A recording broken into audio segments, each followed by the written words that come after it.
Now, hello, thank you very much for being with us on France 24. First, could you give us your reaction to those reports by the Syrian Observatory for Human Rights of civilians and journalists coming under Turkish fire near Ras Al Ain? Well, we've been very careful with civilian casualties. We've taken every measure to make sure that those casualties do not happen.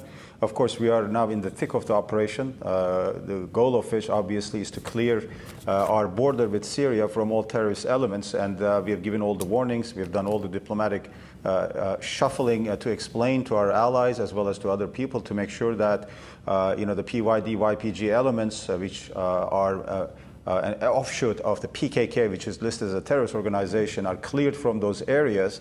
And of course, if you look at the overall picture, the operation is going well as planned. And we make sure that the civilians are not attacked. And we also make sure that the minority communities, including the Christians, are protected there.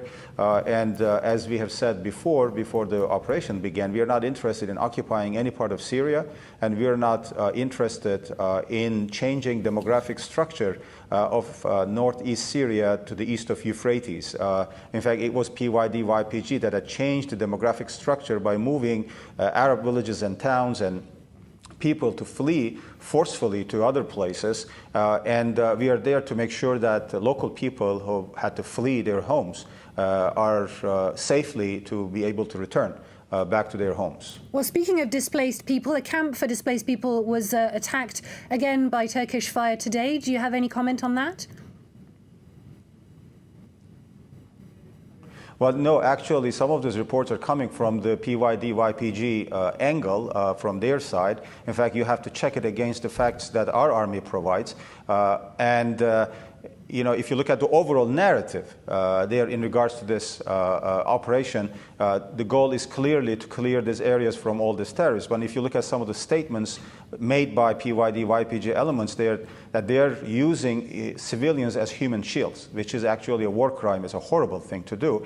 And we are taking every measure to make sure that the civilians are not harmed in any way. In fact, so far we have eliminated over 500 PKK terrorists on the Syrian side. And this is the goal of the operation. And the overall picture, as I said, is that, of course, we are taking every measure to make sure that the civilians are not harmed. If there are exceptions to this, some violations or some manipulations or things like that, they will be obviously investigated and they will be made public also after the investigations is cleared. That's right. You mentioned war crimes and violations. We are getting reports, including video reports, that your allies, the Syrian National Army, executed at least 9 civilians, including a female politician on Saturday in the town of Tal Abyad.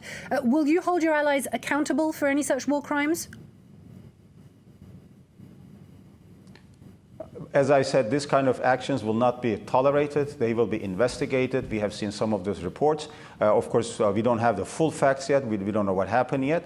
But they will be investigated, certainly. But you have to be careful. Sometimes, such incidents are used to shed a cloud over the overall goal of this operation. I think your viewers need to know why Turkey has taken this step. We have spent a lot of time, many years, trying to explain to the world and to our allies that, in fact, these areas cannot be used by PKK terrorists as a corridor, as some kind of a state structure, some kind of an autonomous region to launch attacks on Turkey. We have had so many attacks on Turkey from the Syrian side used by these PYD, YPG elements. And, they've been supported and armed by the Americans. And this was actually a wrong-headed policy of the Obama administration. They armed them, financed them, trained them in the name of fighting Daesh. And we've said all along that you cannot eliminate one terrorist organization with another. PKK has launched a bloody terrorist attack on Turkey for many, many years, and now their Syrian branches are using Syrian soil to launch these attacks against Turkey from the Syrian side. And our president has made it clear over and over again that if our allies, NATO allies or others, do not act to stop these terrorist activities from the Syrian side against Turkey, then we will have to take those steps ourselves. And that's what we did on October the 9th. It's also, I think, important to note that these groups have a very clearly separatist agenda. If you're talking about the territorial integrity and political unity of Syria, then those kind of agendas, actors, should not be at the table. They should not be supported. They're not legitimate actors. And I think it's very clear. If you look at the reports by Amnesty International and Human Rights Watch published 2 years ago, both reports pointed to possible war crimes by PYD, YPG in the areas which they had occupied, in Tel Abyad, in Jarablus, in parts of Manbij, and many other places. And in fact, I correct, not Jarablus, but Tel Abyad, Kobani, and a few other places where they forced local people to flee. And according to the reports, they razed some of these villages to the ground. So, in fact, it was PYD, YPG that changed the demographic structure of those places in the east of Euphrates. There, not us. We are there to correct it. So some of these concerns about changing demographics or occupying parts of Syria or creating some kind of an instability, these are really groundless. We have cleared Jarablus area from the Daesh terrorists. We fought against Daesh in the Jarablus area, eliminated more than 3,000 of their terrorists. We have arrested, extradited or expelled thousands of them, in fact 15,000 of them over the last 2-3 years from the border, from other places. And we want to make sure also that Daesh or ISIS does not come back in any form or shape. Daesh is everybody's common enemy. It's a terrorist network, clear and simple. They don't represent Islam, just as PKK does not represent the Kurds. There are thousands of Kurds in Syria who do not subscribe to PKK's, PYD's Marxist-Leninist ideology. And it's really an irony of history that the United States and some European countries, including France, unfortunately, have picked up a Marxist-Leninist separatist organization in Syria as their ally. Can we go to the US position, sir? As allies, we thought it was Turkey. Can we go to the US position? Speaking to CBS, Yes. the US Defense Secretary Mark Esper has indicated that the US has learned that Turkey intends to, quote, expand the attack further south than originally planned and to the west. How far into Syrian territory are you planning to go?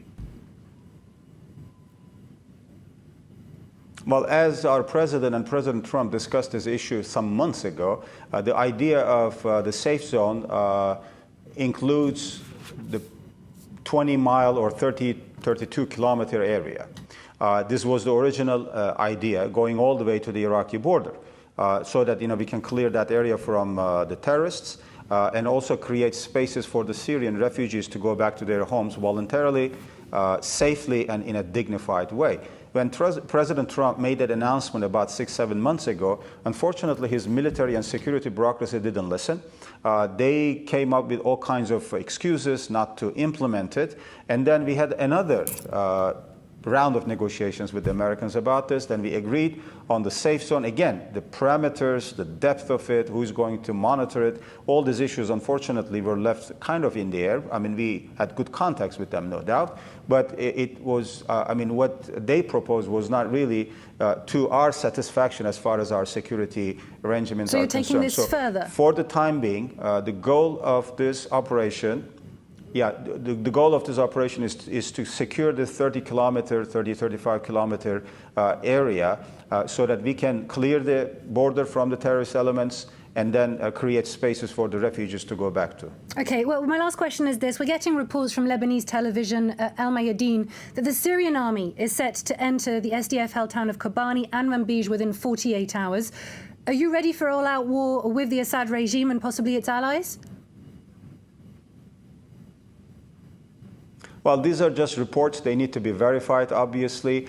We don't have direct contact with the Assad regime, with Damascus, but we have contact with the Russians and the Iranians. We continue the Astana process together with Russia and Iran. In fact, we work at the same time on finding a political solution to this conflict within the parameters of UN Security Council Resolution 2254, where we protect Syria's territorial integrity, political unity, and the hostilities, enable the refugees to go back and start the process of reconstruction.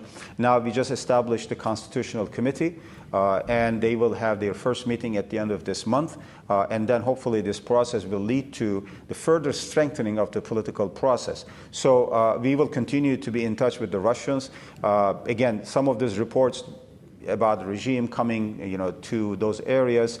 We shall see. We have to verify those reports. But I think it shows clearly that when it comes to PYD, YPG political agenda, they are ready to work with anyone. As long as it suits their purposes, they will work with Americans, with the Russians, or with others, with the regime, etc. In fact, they have had this some kind of unwritten agreement with the regime. From the very beginning, they did not attack the regime did not attack them, while all these atrocities were carried out by both the Assad regime and by PYD and YPG in the east of Euphrates. So it clearly shows that they are not reliable partners. In fact, as I said, they are an extension of the PKK network. Ibrahim Kalin, thank you very much for having spoken to us. To remind our viewers, you are Special Advisor and spokesperson for Turkish President Recep Tayyip Erdogan.